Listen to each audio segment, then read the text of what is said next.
Hi guys, welcome back. Today we are going to start the chemistry of grade 9 and the first chapter that I'll be discussing is the fundamental of chemistry. I'll be telling you about the introduction to chemistry, what are the features that we study in chemistry and what is the role of chemistry, right? So the first thing that we need to understand is what is science. Science is the study of observation, experimentation and conclusions, right? But why do we do all of these things? In order to understand this world and how it works. These are the two principles of science कि हमारे पास जो surrounding में पूरी दुनिया है वो किस तरह वर्क कर रही है, उसको किस तरह अंडरस्टैंड करें. And one of the discipline to understand the working of the world is the chemistry. जब हम chemistry की बात करते हैं, this is a word that is derived from a Greek word chemia. कहाँ से derive हुआ है? This is a Greek word chemia that means cast together और pour together. केमिस्ट्री का नाम जब आता है जेन में obviously it is associated with different chemical compounds. पर ऐसे कौन से फीचर्स होते हैं हमारे पास उन कंपाउंड्स के जो हम लोग स्टडी करते हैं? Basically it is a study of matter and we are going to study the composition, structure, properties and reactions of matter. Now what do you mean by matter? This is the first question. हम लोगों ने chemistry के बारे में तो पढ़ लिया कि हम लोग ये डिफरेंट चीज़ों को स्टडी करते हैं इसके अंदर मैटर से related. But what is matter? Everything around us is made up of matter. So matter is a substance that has mass and takes up space. कोई भी ऐसी substance जिसका कोई mass होगा और वो कोई वॉल्यूम को ऑक्यूपाई करेगी या वो स्पेस को ऑक्यूपाई करेगी, उसको हम लोग क्या बोलते हैं? Matter. It is known as matter. तो chemistry is the science of matter at the atomic to molecular scale. हम लोग उसके जो एटॉमिक लेवल तक और मॉलिक्यूलर लेवल को स्टडी करते हैं of that of the matter. Clear? Chemistry के अंदर. तो in order to understand the definition of chemistry we need to understand कि हमारे पास ये जो डिफरेंट टर्मिनोलॉजीज हैं, कॉम्पोजिशन, स्ट्रक्चर, प्रॉपर्टीज और रिएक्शन, इनका मतलब क्या है? We will start with an example ताकि हमारे पास इस पूरी डेफिनेशन को क्लियर किया जा सके. And I am going to give you the example of water. क्या फॉर्मूला होता है वाटर का? H2O. The first thing in the definition was composition of water. As we have discussed, the formula of water is H2O. जब हम composition की बात करते हैं, composition क्या होता है? कि किस तरह कोई भी चीज़ बनी हुई है, right? So in this case, ये हमारे पास H2O है. हमारे पास water किससे बना हुआ है? दो चीज़ों से, हाइड्रोजन से and ऑक्सीजन से. Two hydrogen atoms combine with that of the one atom of oxygen and it result in the formation of water.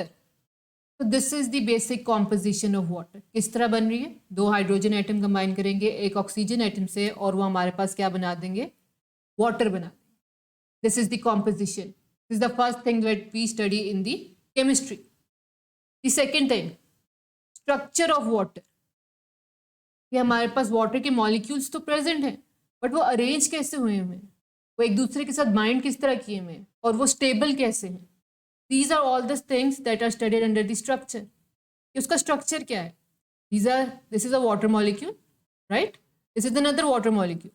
ये एक दूसरे के साथ बाइंड किस तरह कर रहे हैं? By a bonding that is known as hydrogen bonding. This is the force of attraction between two molecules जिसके थ्रू उसका स्ट्रक्चर मेंटेन रह रहा है, जिसके थ्रू उसकी अरेंजमेंट मेंटेन रह रही है. सिमिलरली अगर हम सिर्फ एक मॉलिक्यूल की बात कर रहे हैं वाटर की, तो उसके बीच में जो हमारे पास हाइड्रोजन और ऑक्सीजन के बीच का बॉन्ड होगा that is covalent bond. We will study about these all of these bonds in the future lectures. लेकिन right now we are studying कि हमारे पास स्ट्रक्चर क्या होता है. Different molecules combine together via certain bonds in order to provide a stable arrangement, stable structure.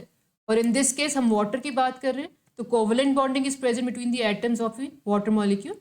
And between the water molecule, the bonding is the hydrogen bond. उसको stable रखती है, जो उसके arrangement को maintain रखती है. Clear? So this was the second thing that we study under chemistry. The third thing is the properties of water. जब हम लोग properties की बात करते हैं, there are two types of property: physical properties, chemical properties. ये दोनों properties हैं जो हम लोग study करेंगे in the case of the chemistry. The first thing is the physical properties. क्या क्या आ जाती है अगर हम वाटर से रिलेट करें? Water is liquid in nature. Freezing point of water क्या है? 0 डिग्री सेल्सियस. बॉइलिंग पॉइंट क्या है? 100 degree Celsius. These are all the physical properties जिसके साथ डील किया जाता है हमारे पास केमिस्ट्री के. Other than this, large number of physical properties are there. I have just given you certain examples, right?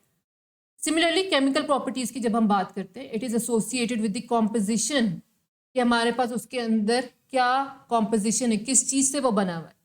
Based on that, उसके different properties आएंगी, different chemical properties आएगी, कौन सी bondings हैं, किस तरह वो structure maintain हुआ है, किस तरह उसके, अगर हम water की बात करें, evaporation किस तरह कर रही है, arrangement किस तरह change हो रही है molecules के इसके अंदर, इसका इंटरेक्शन विद अदर कंपाउंड्स, ये सब चीज़ें जो हैं हम लोग स्टडी करेंगे अंडर द केमिकल प्रॉपर्टीज.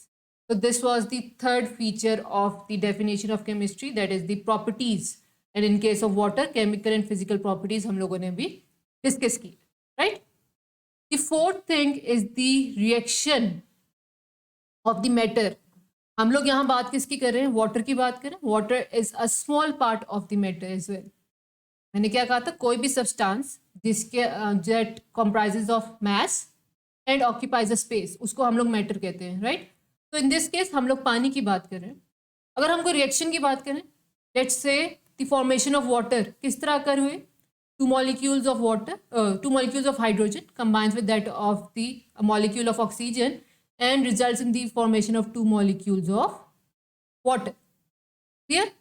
तो इस तरह हमारे पास क्या है, this reaction is occurring.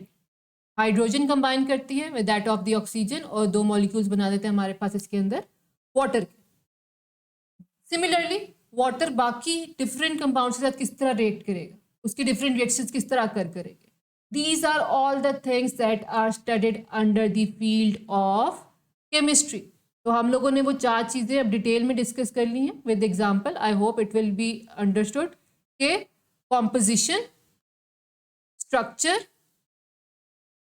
properties and the reaction of the matter that is studied under the field of the chemistry. तो अगर simpler terms में हमारे पास कहा जाए तो chemistry is basically a study of matter in which we study composition, properties, structure and reaction. Clear?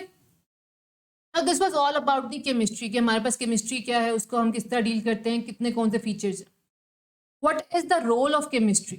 अब हमारे पास जो केमिस्ट्री है उसने क्या क्या रोल्स प्ले किए हैं, we will discuss that. Obviously the field of chemistry और the field of science and technology has provided us with number of benefit. It has improved our lifestyle.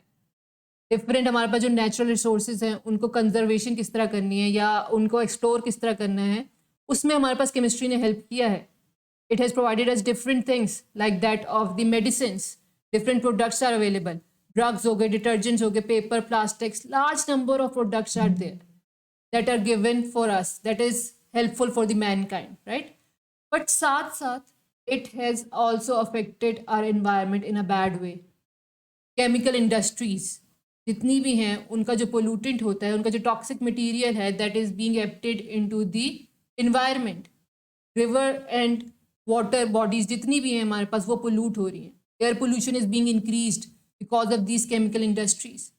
So there are number of disadvantages as well जो chemistry ने इस environment में play किए हैं, right?